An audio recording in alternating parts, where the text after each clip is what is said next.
Hi everyone, in front of me I've got a Redmi Note 13R and let me share with you how to reset camera preferences on this device. So let's begin with opening the camera app, and currently we are in the standard photo mode, however it does not really matter.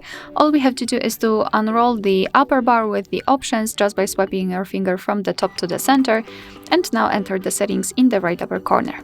Now we have to scroll down to the very bottom and tap on Restore Default Settings and confirm it with OK. The settings flashed a little bit, so we can go back.